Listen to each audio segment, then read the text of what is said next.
ఎక్కడో విసిరేసినట్టుగా ఊర్లుండి, అక్కడక్కడ పల్లెలుండి, ఎక్కడో అటవీ ఉత్పత్తుల్ని అరకొరగా తెచ్చుకొని అమ్ముకొని కడుపు నింపుకుంటున్నటువంటి గిరిజన సోదరీమణులకు కొన్ని దశాబ్దాలుగా అలాగే జీవనం గడుపుతున్న సమయంలో గిరిజనుల సోదరుల బ్రతుకు ఎంత దుర్బలంగా ఉందా అని ఆలోచించి విశ్వవిఖ్యాత నట సార్వభౌములు నందమూరి తారక రామారావు గారు మొట్టమొదటిసారిగా గిరిజనుల అభ్యున్నతి కోసం, గిరిజనుల పురోగతి కోసం, గిరిజనులందరినీ అభివృద్ధి చెయ్యాలని ఆ రోజు సంకల్పించి ఐటీడీఏను మొట్టమొదటిసారిగా తెలిపారు. ఆ రోజు ఐటీడీఏ వచ్చిన తరువాత గిరిజన సోదరీమణులందరికీ ఎలా బ్రతకాలి, ఎలా ఉండాలి తెలిసింది. గిరిజన గ్రామాలలో స్కూల్స్ ఉండాలని, ఆశ్రమ పాఠశాలలు మనందరికీ చదువుకునే విధంగా ఆ రోజు ఏర్పాటు చేశారు. ఆ రోజు వరకు సజ్జలు, జొన్నలు, రాగులు ఇట్లాంటి చిరుధాన్యాలు మాత్రమే భోజనం చేసే మనకి 2 రూపాయల కిలో బియ్యం ఇచ్చి వరి బువ్వని పరిచయం చేసింది ఆ రోజు ముఖ్యమంత్రి వర్యులు నందమూరి తారక రామారావు గారని నేను సగర్వంగా చెప్పగలను. అదే బాటలో మన ప్రత్యక్ష దైవం ఈ రోజు నారా చంద్రబాబు నాయుడు గారు వచ్చిన తరువాత గిరిజన విద్యలో మార్పులు. ఆ రోజు ఆశ్రమ పాఠశాలలుంటే ఈ రోజు గురుకులాలు, ఆశ్రమ పాఠశాలలు, Eklavya schools, school of excellence అలా ఎన్నో స్కూల్స్ పెట్టి గిరిజన విద్యార్థుల్ని అభివృద్ధి పదంలో నడిపిస్తూ వాళ్ళకి విద్యను పూర్తిగా అభ్యసించే విధంగా చేస్తూ ఉన్నత విద్య కోసం అంబేద్కర్ ఓవర్సీస్ విద్య అని కూడా పెట్టి మనల్ని విదేశాలు కూడా పంపించి చదివించే ఘనత ఇప్పటి ముఖ్యమంత్రి మన నారా చంద్రబాబు నాయుడు గారిదని నేను సగర్వంగా తెలియజేయగలను. విద్యతో పాటు వైద్యానికి కూడా ప్రాధాన్యత ఇచ్చి ప్రతి ఊర్లో కూడా హాస్పిటల్ ఉండాలి.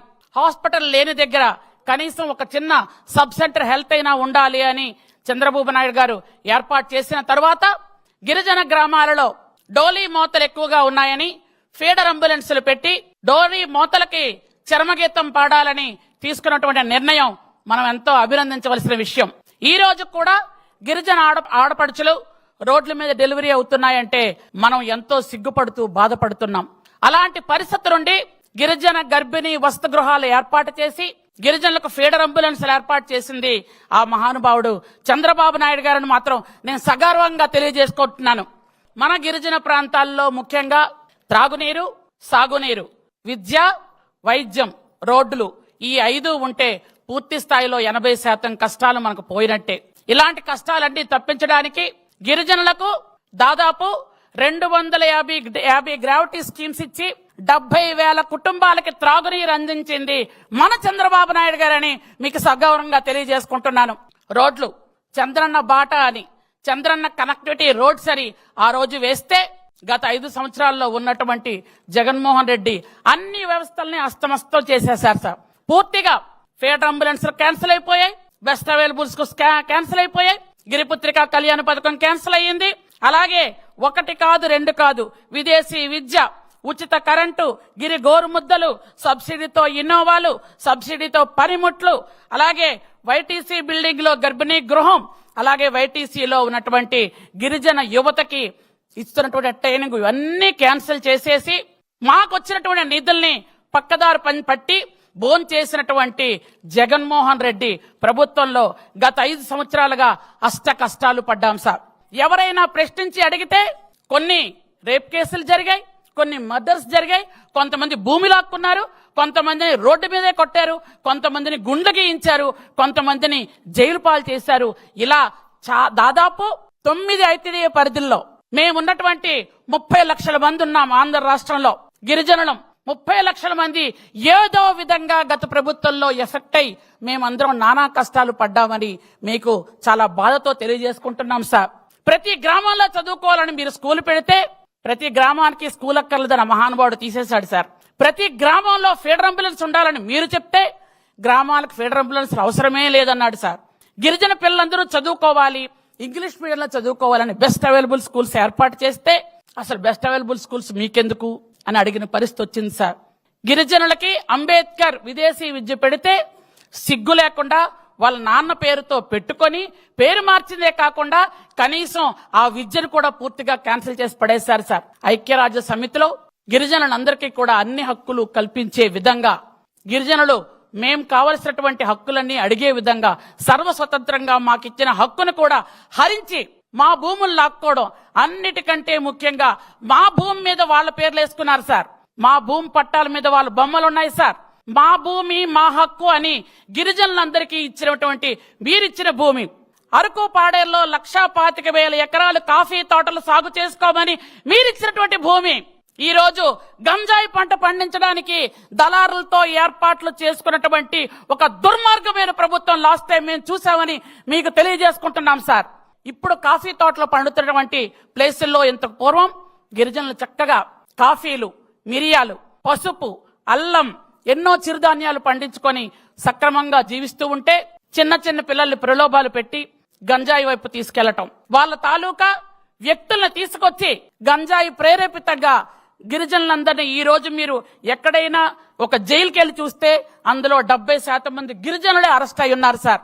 ఏ తప్పు చేయకుండా కేవలం గంజాయి తీసుకొని వెళ్తున్నారని ఒకే ఒక కారణంతో. కానీ అసలైనటువంటి కింగ్ పిన్స్ వెనక్కే ఉన్నారు సార్.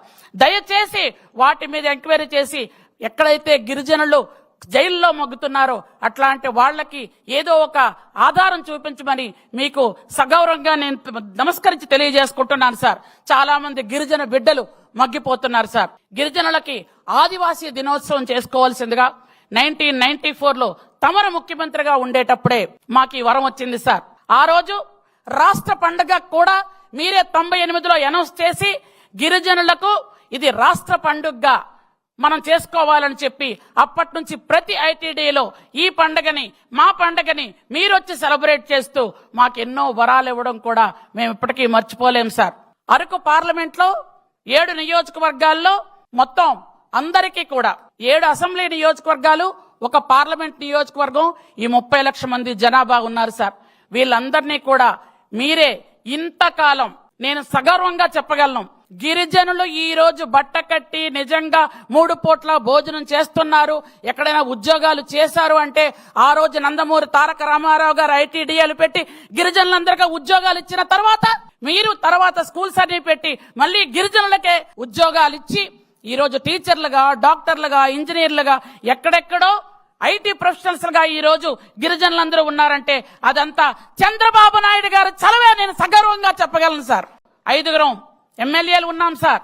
కానీ చాలా మంది గిరిజనులు ఈ రోజు కూడా డోలీల మోతలతో ఉన్నారు. తమరు మొన్న చెప్పారు సార్, ఒక ఆర్డర్ ఇచ్చారు డోలీ మోతలు ఉండకూడదు అని. కనెక్టివిటీ రోడ్స్ వస్తే డోలీ మోతలు ఉండవు సార్. మా గిరిజనుల సోదరి మందులు కూడా ఒక 2 కోరికలు కోరుతున్నారు సార్. ప్రతి ఊర్లో కూడా దయచేసి స్కూల్ ఉండే విధంగా జీవో నెంబర్ 3ని గత ప్రభుత్వం కర్కశంగా జీవో నెంబర్ 3ని తోసేస్తే సుప్రీంకోర్టులో కొట్టేసిన దాన్ని కనీసం దాని మీద విచారణ కూడా చేపట్టకుండా వదిలేశారు సార్.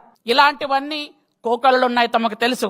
మాకంటే మీకే గిరిజనుల గురించి ఎక్కువగా తెలుసు. ఎందుకంటే బయట మాట్లాడుతున్నప్పుడు మనం విన్నాం, గిరిజనుల బ్రతుకుల్లో అందరికీ ఇల్లులు కావాలి.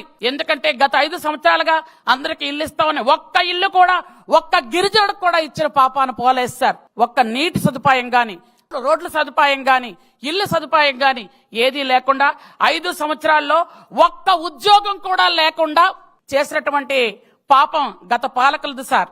ఈసారి స్పెషల్ డిఎస్సి తీసి 2,400 మంది గిరిజనులకు ఉద్యోగాలు ఇప్పిస్తామని సంతకం పెట్టిన మొదటి సంతకం పెట్టింది మీరే అని మేము సగర్వంగా తెలియజేసుకుంటున్నాం సార్. అలాగే అన్ని స్కూల్స్ లో గాని ఎక్కడ గాని విద్యార్థులందరూ కూడా మీరు వచ్చారు అంటే ఖచ్చితంగా వాళ్ళందరికీ చదువు మీద ఖచ్చితంగా ఒక చక్కటి వాళ్ళందరికీ కూడా ఐప్యాడ్స్ గాని, కంప్యూటర్ నేర్చుకోవటం గాని అన్ని రకాల వస్తువులు ఉంటాయని అందరూ కూడా ఎంతో సంతోషంగా ఉన్నారు సార్. కాబట్టి ఈ రోజు మేమందరం కూడా కోరుకున్నది ఒక్కటే, 30 లక్షల మంది ఉన్న గిరిజనులకి, అంటే రాష్ట్రంలో దాదాపు 6% మంది ఉన్న గిరిజనులకి దయచేసి అన్ని విధాలుగా మీరు ఆదుకుంటున్నారు. గత ప్రభుత్వం చేసినటువంటి గాయాలకు దయచేసి మీరే మందేయవలసిందిగా సభాముఖంగా మిమ్మల్ని కోరుకుంటూ, జై ఆదివాసీ, జై ఆదివాసీ, జై